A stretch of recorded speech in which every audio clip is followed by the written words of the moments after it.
ያው እንግዲህ ዛሬ መሴሾ ሞቅ ደመቅ ብሏል። ከኩል ፋሽን የመጡ መምህራንና ተማሪዎች ዛሬ መሴሾን እያደመቁት ይገኛሉ። እስቲ ኩል ፋሽን ምን እየሰራ ነው? ምንድነው የሚያሰለጥነው ነገር የሚለው ነገር ዋና ባለቤቱ ኢንጂነር እሸቱን ሲንጋብዘው።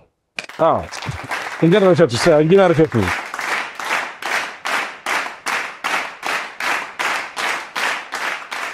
እንደምን አለሽ? ሰላም ነው። ደህና ነህ? እግዚአብሔር ይመስገን። ኢንጂነር ዲዛይነር አይደለ? እሸቱ ደጉ እሸቱ ደጉ። አዎ አያምርም? እስቲ ቆንጆ ነው አይደል? ምንድነው ኩል ፋሽን እንደሚሰራው? እሺ እናመሰግናለን። ያው አባይ ቲቪንም መሴሾውን በጣም እናመሰግናለን። ኩል ፋሽን ዲዛይን ማሰልጠኛ ተቋም ያው የሞዴሊንግ፣ የፋሽን ዲዛይን፣ የሜካፕ እና የአይላሽ የጥፍር ስልጠናዎችን እንሰጣለን።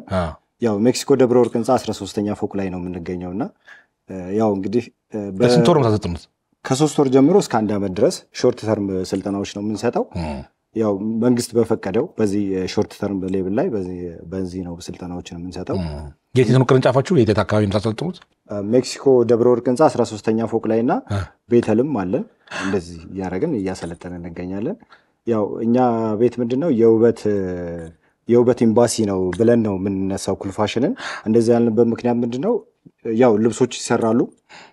ከዛ መጨረሻ ላይ ያው አንድ ሰው ከለበሰ በኋላ መጨረሻ ላይ ራሱን ውብ አድርጎ በሜካፕ ከዛ መጨረሻ ላይ ያው ሲያሳይ ምንድነው ወደ ሞዴሊንግ ዘርፍ አለ። ስለዚህ ፋሽኑም አለ፣ ሞዴሊንጉም አለ፣ ሜካፑም አለ። ስለዚህ አንድ ሰው ውበቱን ሳያቋርጥ ፕሮሰሱን የሚያሳይበት ቦታ ነው።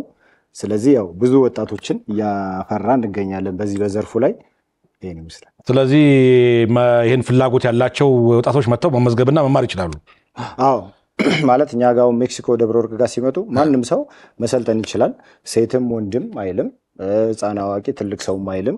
ማለት ፋሽን ማለት ያው ነፃነት ነው። ስለዚህ ፋሽንን የወደደ ሰው ሁሉ የራሱን ፍላጎቱን ማርካት የሚፈልግ እንደዚህ ሽክ ብሎ ለማማር ያው ከምንም በላይ ሰው ቢበላም ባይበላም ደባቂው ያው ልብስ ነውና ስለዚህ ለልብስ በጣም ትልቅ ክብር ይገባል።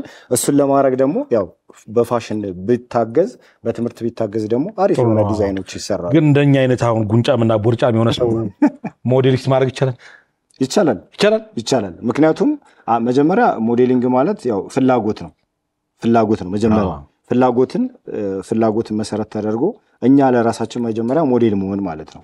ማንም ሰው ሞዴል መሆን ይችላል። ስለዚህ ማንም ሰው ሞዴል ሲሆን መጀመሪያ ለራሱ ነው ሞዴል የሚሆነው። ምሳሌ ብናስብ አለባበሱ፣ አካሄዱ፣ ኮንፊደንሱ፣ አነጋገሩ፣ አዋዋሉ የተለያየ ነገር ራሱን እያየበት የሚሄድበት መንገድ ነው። ስለዚህ እሱን ካረገ በኋላ ያው ኮሚኒቲቭ ምንድነው ለሰዎች አርአያ መሆን ነው። ስለዚህ እኔ ወደ ሞዴል መቀየር ይችላል። በኩል እዚህ በጣም ብዙ ሞዴሊስቶች እና ዲዛይነሮች ይታዩኛል። ዛሬ ምን እንደው የሆነ ነገር የምታሳዩን ነገር እጅ ከምን ትክክል። ስለዚህ እኛው ቤት አሁን ምንድነው በተማሪዎች የተሰራ በዚሁ በእኛው በፋሽን ዲዛይነር ተማሪዎች የተሰራ በዛ ደግሞ በሜካፕ ተማሪዎችም በሜካፕ አስተማሪዎችም ያማሩ ሞዴሎች። ስለዚህ በእኛው ሞዴል ተማሪዎች ፋሽን ሾዎች እናቀርባለን። ስለዚህ ያው እንድትጋበዙልን በአክብሮት እንጠይቃለን። ፋሽን ሾው የሚያሳዩትም ልብሱ የተሰራው እናንተ ጋር ነው? ዲዛይን የተሰራው የኛው ተማሪዎች ሞዴሊስቶችም እናንተ ያሰለጠናችሁ? ሞዴሎችንም እኛ እናሰለጥናለን። ስለዚህ ሙሉ ነው ማለት ነው። አሁን የኛ ተቋም ምንድነው የሚለየው?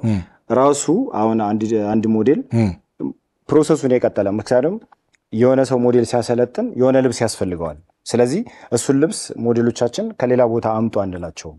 ራሱ የኛው ፋሽን ተማሪዎች በእነሱ ለክተው የራሳቸውን ስራ ያሳያሉ። እነዛም ራሳቸው ተሰጧቸውን ያሳያሉ። ተማሪዎቹም ደግሞ እነሱ ላይ ሜካፕ በመስራት ያሳያሉ። ለዛ ነው ውበት ቤት ነው ብለን ያሰብነው። በጣም እናመሰግናለን ኩል ፋሽን።